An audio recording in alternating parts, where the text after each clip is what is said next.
হজরত নানুপুরি রহমতুল্লাহ আলাই, হজরত মৌলানা সুলতান আহমদ নানুপুরি রহমতুল্লাহ আলাই, যিনি পটিয়ার মুফতি শাহ হুজুর রহমতুল্লাহ খলিফা ছিলেন, হজরত রহমতুল্লাহ বলতেন, সব সময় হজরত বলতেন এই কথা যে জান্নাতের দুয়ার এই মুহূর্তে খোলা। জান্নাতের দুয়ার এই মুহূর্তে কি বলেন? খোলা। আজীব বিষয় না? পরবর্তীতে আমি পেয়ে গেছি হাদিউল আরওয়াহ ফি বিলাদিল আফরাহের মধ্যে আল্লামা ইবনুল কাইয়িম আল জাওজিয়া তিনি লেখেন জান্নাতের দুয়ার এই মুহূর্তে খোলা। আন্নাল জান্নাতা মাখলুকাত, আন্নাল জান্নাতা ওয়ান নারা মাখলুকাতান, এটা তো আছে। ওয়া আন্না আবওয়াবাল জান্নাহ মাফতুহা, জান্নাতের দুয়ার সমূহ খোলা। বলেন জান্নাতের দুয়ার সমূহ কি? বলেন জান্নাতের দুয়ার খোলা না বন্ধ? হযরত নানুপুরি রহমতুল্লাহ বলতেন খোলা কেন? হযরত বলতেন যে খোলা কেন? হযরত বলতেন খোলা এই জন্য, কোনো ঘরে যদি মিস্ত্রি কাজ করে, টাইলসের মিস্ত্রি, রাজমিস্ত্রি কাজ করে, তাহলে ঘরের দুয়ার কি খোলা থাকে না বন্ধ থাকে? ভিতরে মিস্ত্রি কাজ করে, তাহলে বাইরের দুয়ার কি খোলা না বন্ধ? শুধু বাইরেরটা খোলা না, সদর গেটেরটাও খোলা? কারণ কি? মাল আসা যাওয়া করে। বলেন কি করে? মানুষ আসা যাওয়া করে, মাল আসা যাওয়া করে। হযরত বলতেন জান্নাতের দুয়ার খোলা এই জন্য, ওখানে মিস্ত্রিরা কাজ করে। সুবহানাল্লাহ। মিস্ত্রিরা কি করে? বলেন কাজ করে। কত মিস্ত্রি কাজ করে? কোটি কোটি মিস্ত্রি কাজ করে। এজন্য জান্নাতের দুয়ার খোলা। আর আল্লামা ইবনুল কাইয়িম আল জাওজিয়া তিনি বলেন জান্নাতের দুয়ার খোলা দলিল আকলিও আছে, দলিল নকলিও আছে। দলিল নকলি হইল ওয়াসিখাল্লাযীনা তাকাউ রাব্বাহুম ইলাল জান্নাতি যুমারা হাত্তা ইযা জাউহা ওয়া ফুতিহাত আবওয়াবুহা, এখানে একটা ওয়াও আছে, ওয়া ফুতিহাত আবওয়াবুহা। আর জাহান্নামীদের বেলায় বলেন ওয়াসিখাল্লাযীনা কাফারু ইলা জাহান্নামা যুমারা হাত্তা ইযা জাউহা ফুতিহাত আবওয়াবুহা। এখানে ওয়াও নাই, ওখানে কি আছে? ওয়াও আছে। ওয়াওয়ের পার্থক্য কি? ওয়াও নাইট তর্জমা কি? জাহান্নামীরা যখন জাহান্নামে যাবে, গেলে জাহান্নামের দুয়ার খুলে যাবে। জাহান্নামীরা জাহান্নামে গেলে জাহান্নামের দুয়ার খুলবে। এরা যখন জাহান্নামের দুয়ারে যাবে তখন জাহান্নামের দুয়ার খুলবে। এর বিপরীতে জান্নাতীরা যখন যাবে ওয়াফুতিহাত আবওয়াবুহা, গিয়ে দেখবে আগে থেকেই জান্নাতের দুয়ার খোলা। ওয়া हालिया, এটা ওয়াফুতিহাत আবওয়াবুহা, दरा हाल है कि वो जन्नत के दरवाजे खुले हुए होंगे। গিয়ে দেখবে জান্নাতের দুয়ার আগে থেকেই খোলা। আর জাহান্নামীরা গিয়ে দেখবে বন্ধ, যখন যাবে তখন খট করে খুলে যাবে।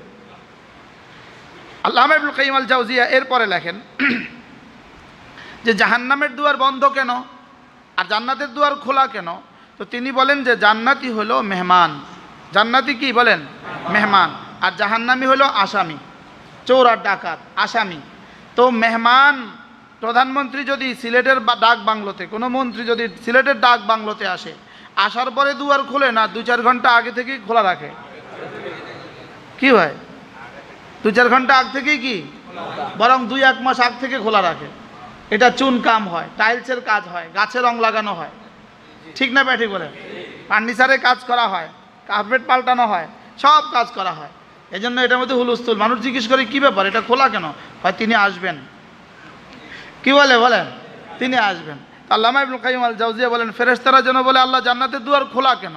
আল্লাহ তাআলা বলেন আমার বন্ধু সিলেট থেকে রওনা দিছে, এটা সে তো রওনা দিছে, এই জন্য খুলে রাখো, এটা খুলে রাখো, সে রওনা দিছে। আর পক্ষান্তরে পুলিশ যখন চোর ধরে নিয়ে যায়, তো জেলখানায় গেলে দরজা খোলে না, আগে থেকে দরজা খুলে রাখে? গেলে দরজা খোলে না, আগে থেকে খুলে রাখে? গেলে খোলে, খাটকারি খোলে, এর আগে পুরা বন্ধ। গেছে দরজার সামনে, গেটের সামনে, খুলছে। তো বলে জান্নাতের দুয়ার এই মুহূর্তে খোলা। বলে কেন জান্নাতের দুয়ার খোলা? আমার বন্ধু সামান পাঠাবে আর এখানে ফেরেশতা কাজ করবে। কি হয়? সামান কি মওতের পরে পাঠাবে না এখান থেকে পাঠাবে? এখান থেকে পাঠাবে। মওতের আগে পাঠাবে না মওতের পরে পাঠাবে। এই জন্য এক হাদিসে আছে রাসূল করিম সাল্লাল্লাহু তাআলা আলাইহি ওয়াসাল্লাম ইরশাদ করেন প্রত্যেক জান্নাতীর জন্য, প্রত্যেক আহলে ঈমানের জন্য আল্লাহ তাআলা কিছু ফেরেশতা রাখছে জান্নাতে কাজ করার জন্য। তো ওই ফেরেশতারা অপেক্ষায় থাকে, বান্দা যখন সামান পাঠায় ওই ফেরেশতারা ওখানে কাজ করে। আর যখন সে সামান পাঠানো বন্ধ করে দেয় তো ওই ফেরেশতারা বন্ধ থাকে, ওদের হাত চলে না, ওদের কাজ বন্ধ। তো আরেক জান্নাতি ফেরেশতারা জিজ্ঞেস করে, এই তোমরা কাজ করছো না কেন, তোমরা দাঁড়িয়ে আছো কেন? তো এরা জবাব দেয়, আমাদের সাহেব ইন্না সাহেবানা কাদ তারাকু, আমাদের সাহেব আমল ছেড়ে দিছে, এই জন্য আমরা কাজ বন্ধ করে রাখছি। আমরা তো এখানে কাজ করি ওর পাঠানো সামান দিয়ে। ছেলে আমেরিকা থাকে, বাবা বিল্ডিংয়ে কাজ শুরু করছে, এখন টাকা পাঠায় না, তো মিস্ত্রি নাই, তো মানুষ জিজ্ঞেস করে কাজ বন্ধ কেন? ছেলে টাকা পাঠায় না। তাহলে এবার বলেন আমাদের ফেরেশতারা কত বছর ধরে কাজ করে? আমাদের ফেরেশতারা কত বছর ধরে কাজ করে? আমাদের বালেগ হওয়ার মুহূর্ত থেকে আমাদের ফেরেশতারা কাজ করা শুরু করছে। আর কাজ করবে কতদিন? ওয়াবুদ রাব্বাকা হাত্তা ইয়াতিয়াকাল ইয়াকিন, আমাদের মৌত পর্যন্ত ফেরেশতারা কাজ করবে। কোন পর্যন্ত কাজ করবে বলেন? এখন দেখার বিষয় হলো আমি ফেরেশতাদেরকে বেকার ছেড়ে দিব নাকি কাজে লাগাবো। আমার নানু পুরী রহমতুল্লাহ বলতেন, হুজুর বলতেন যে একজনে ঘরে 10 জন মিস্ত্রি রাখছে, 10 জন, 5 জন রাজমিস্ত্রি রাখছে, 5 জন যুগালি রাখছে। ওরা সকালবেলা আইসা জিজ্ঞেস করে আমাদেরকে কাজ বুঝায় দেন।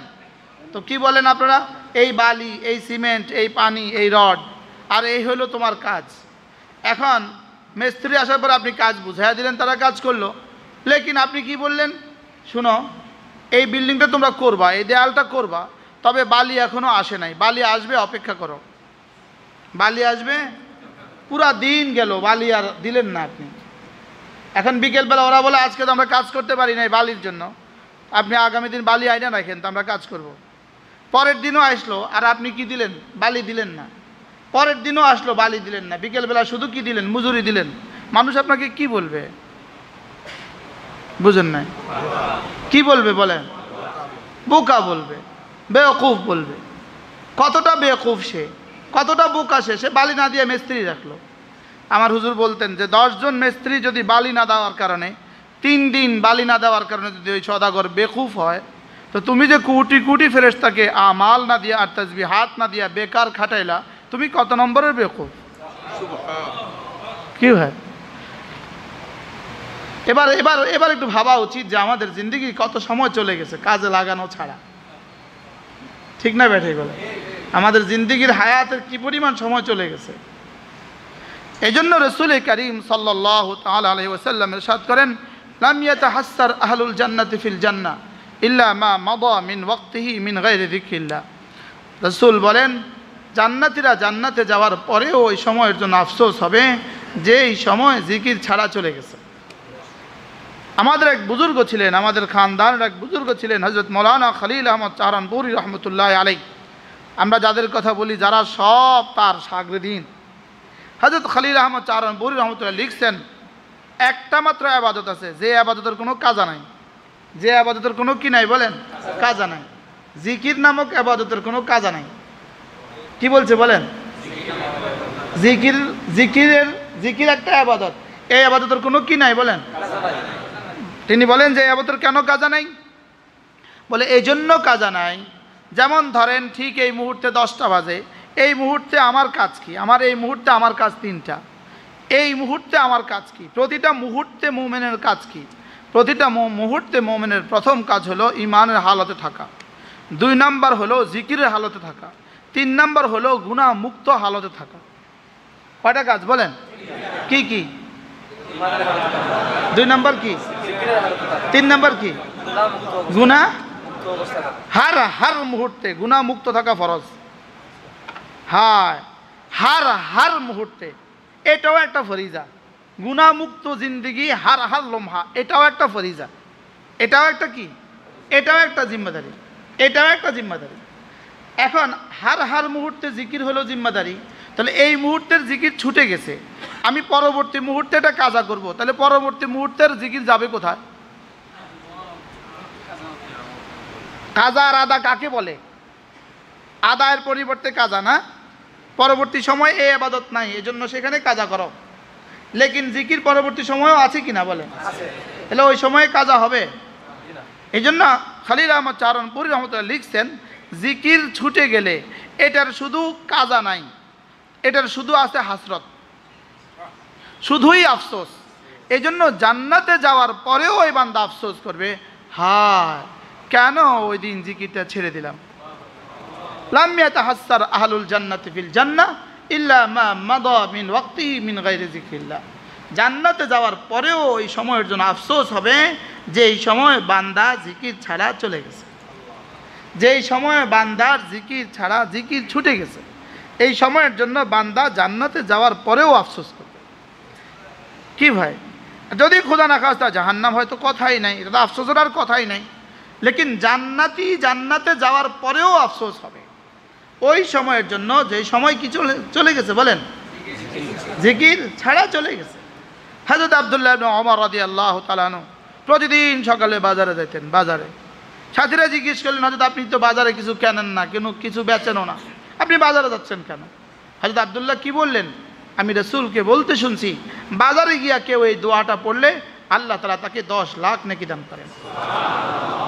কি হয়, সাহাবী বাজারেও যেতেন জিকিরের জন্য। আমরা মসজিদেও আসি না জিকিরের জন্য।